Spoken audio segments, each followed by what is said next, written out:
Hi, Eileen Veilleux The Fam here. Welcome to another installment in our mini mental health series.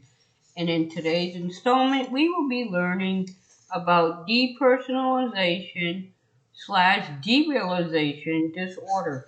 But before we begin, let me just remind you to please watch the full video because throughout the video, there's going to be three key words.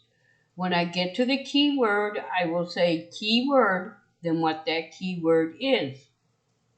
At the end of the video, in the comment section, along with a genuine comment about the video, put in what the three keywords were to be eligible for a free merch giveaway when I reach 2,000 subscribers. So let's get started. What is depersonalization or derealization disorder anyway? Well, depersonalization-derealization disorder occurs when you persistently or keyword repeatedly have the feeling that you're observing yourself from outside your body, or you have a sense that things around you aren't real or both. Feelings of depersonalization and derealization can be very disturbing and may feel like you're living in a dream. Many people have a passing experience of depersonalization or derealization at some point in their life. But when these feelings keep occurring or never completely go away and interfere with your ability to function, it's considered depersonalization or derealization disorder. This disorder is more common in people who've had traumatic experiences. Now, depersonalization-derealization disorder can be severe and may interfere with relationships, work, and other daily activities.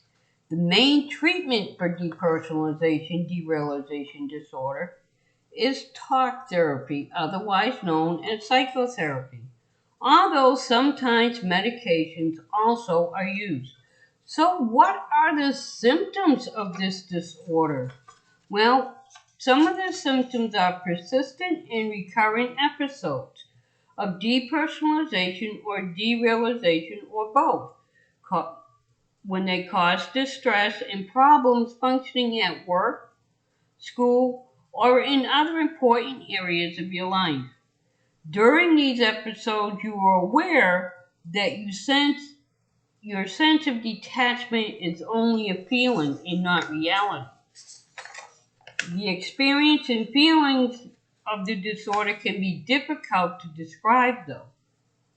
Worry about keyword going crazy can cause you to become preoccupied with checking that you exist and determining what's actually real. Symptoms usually begin in the mid to late teens or early childhood. Depersonalization-derealization disorder is rare in children and older adults. Excuse me. So what are the symptoms of depersonalization disorder then? How do we know we have it? Or if someone we love has it? Well, some of the symptoms of depersonalization-derealization disorder may include feeling that you're an outside observer of your thoughts, feelings, your body, or parts of your body. For example, as if you were floating in air above yourself, or feeling like a robot, or that you're not in control of your speech or movement. The sense that your body, legs, or arms appear, keywords, distorted, enlarged or shrunken, or that your head is wrapped in cotton. Emotional or physical numbness of your senses or responses to the world around you. A sense that your memories lack emotion and that they may or may not be your own memories. Now, derealization symptoms may include feelings of being alienated from or unfamiliar with your surroundings. For example, like you're living in a movie or a dream. feeling emotionally disconnected from people you care about, as if you were separated by a glass wall. Sur- Surroundings that appear distorted, blurry, colorless, two-dimensional, or artificial, or a heightened awareness and clarity of your surroundings.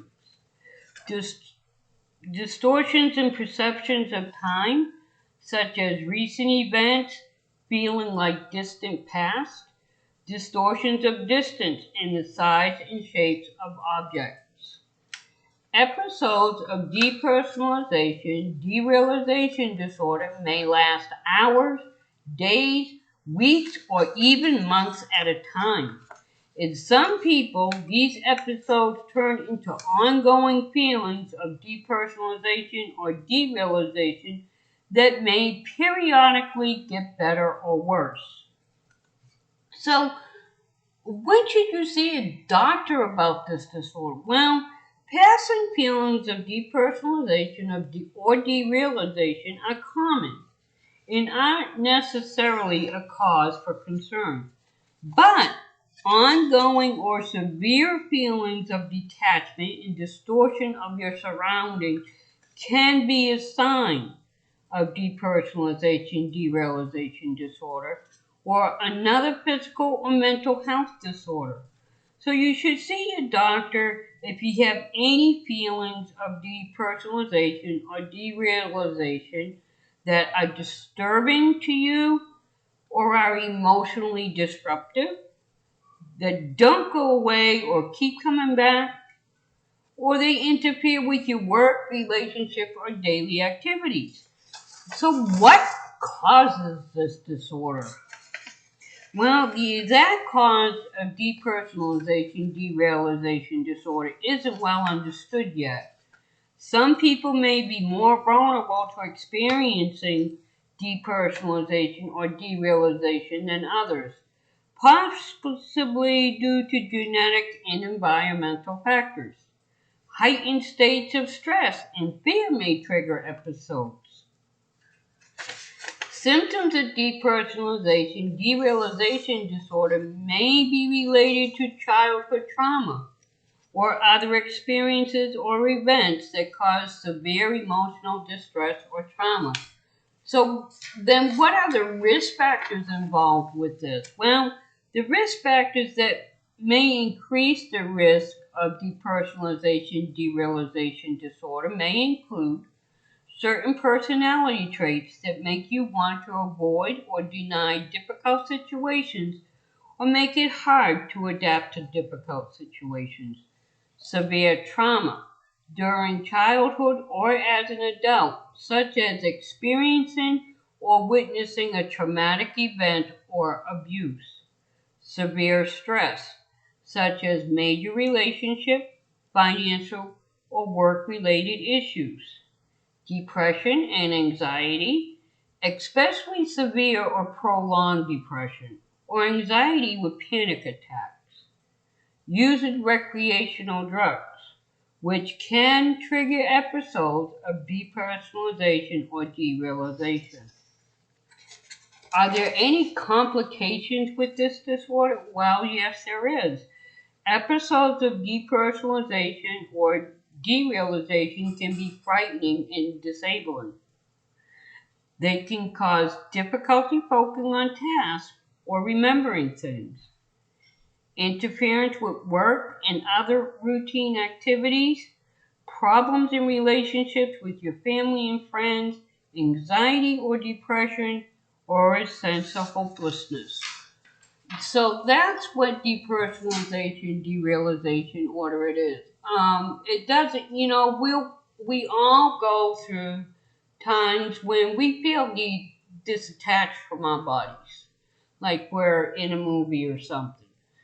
But as I stated earlier, those are just fleeting moments. But when they happen over and over again, or they last for hours to weeks to even months, then you need to see your doctor. So don't go running to the doctor just or think you have a problem just because for quick like say 5 minutes or something that you feel detached from yourself, or your hand doesn't look right, or whatever, because that's not depersonalization disorder.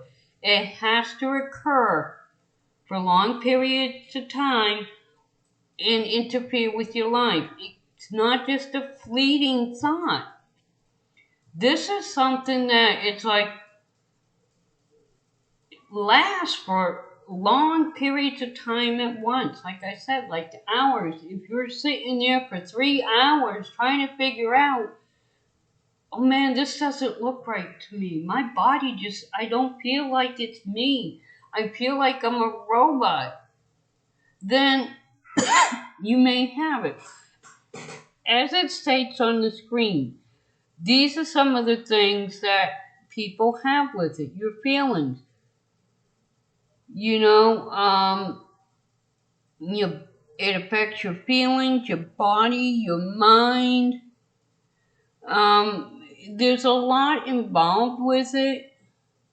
You want to feel things like everything else, but you don't, you just can't.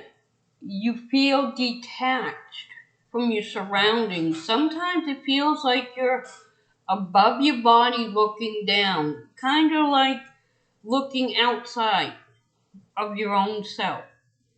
And this happens for, it's not just like for, quick, oh, okay, I'm just not me today. No, that's not the way it is. This happens for hours on end, sometimes months and weeks. It's an ongoing problem. If you think you know anybody that has this, please reach out to them, but do it in a loving way. Don't go and prejudge them for it or assume you know everything. Ask questions, talk to them.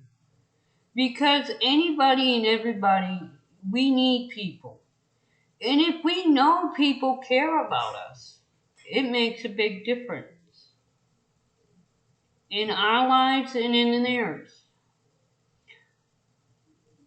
And so make sure you don't prejudge anybody for something that doesn't look normal to you. Because you are not them. You are not walking a mile in their shoes. You don't know what their life is like. You do not know what they're going through. Excuse me. So remember, always look with your heart and not with your eyes. Your heart will never deceive you because it will see inside where it matters on what that person is. It will tell you who that person is. Outside beauty, it flees. That's why models aren't really happy because they get a model unless as they age and stuff, they're out of work at a young age. It's not like an actor or actress that you can work for this for years and years and years and years to come. Models go in a model agency, they go by the outer beauty, which is it fades quickly. Inner beauty lasts forever. Seeing somebody from within teaches you who they are. It helps you to connect more. It's like looking, when you want a peanut, like I said before, you have a peanut. You don't know if that nut's bad. The shell looks perfect. But is that nut inside that shell rotten or is it a good nut? You don't know until you break open the shell and look inside at the peanut. So why, if we do this with peanuts and different foods, why should we not do this for people? Why do we have to be so shallow and judge somebody for the way they walk, the way they talk, the way they dress, or anything like that? That's not right. We should see them from in here, who they are, and not for their outside. Outside appearance is very deceiving. Very, very deceiving. A person can be beautiful, 10 all the way around. But on the inside, they could be a -10 because they could have them, be so ugly on the inside. That's why you don't go by the outside. You go by the inside. Get to know that person. Because the inside is what's going to tell you what that person's like. And remember, I'm getting up close and personal. Each and every one of you out there are important. You all matter, because all lives matter. We were all put here for a reason. Because God made us where we need other people. We were not meant to be by ourselves. And He put a heart inside of us, not just to beat, but He gave us feeling so that we can love and be happy. And you all matter to me. You're all very important. YouTube is not about the money, guys. It's about creating them friendships. Meeting the people you would have never been able to meet if it wasn't for YouTube. Just, friendships you don't have to be face to face to be good friends with somebody. Let me tell you something. My best friend, my very, very best friend in the whole wide world, I met on Facebook. And ever since then, when I got to meet her, it was like we knew each other forever. She's like a sister to me. We call each other sisters now. That's what this is for. Any social media is to help bridge the gap, to bring people together from all walks of life, all areas. It's not to cut people down or to prejudge them. Okay? So I want to let you go with this. I love each and every one of you. That's you, and you. Yes, all of you. I love each and every one of you for who you are. Because you all matter. And if you're struggling, I don't care if you think it's something stupid, but you need somebody to talk to, reach out. If you don't feel comfortable reaching out to somebody that you just know on YouTube, reach out to a friend, a family member. But reach out to somebody. Because when you're struggling or hurting, nobody should go through anything alone. It's not a nice feeling. I know, I've been there. I've been there most of my life. I've been there as a child. I mean, I had a beautiful family, don't get me wrong, my family was there. But as far as friends, I didn't have many growing up because people judged me with their eyes. They didn't get to know me. That's fine. That's their loss, not mine now. But I also know it as an adult. When I lost my late husband, I had no support system.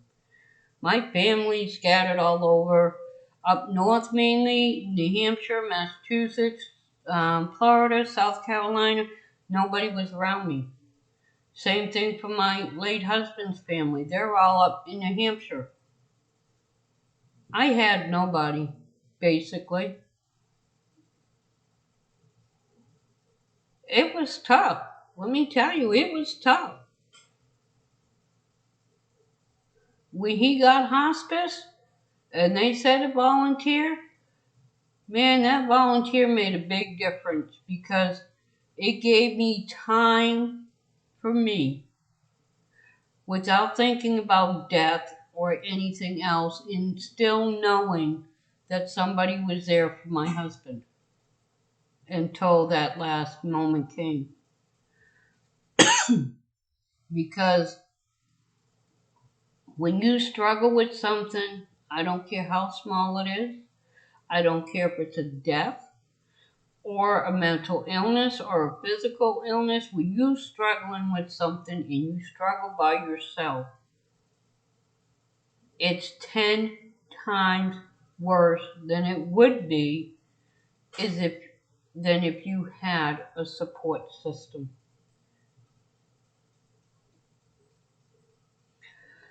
So remember that each and every one of you matter, and I care for each and every one out there. And have an awesome day, guys. I love you all. Bye.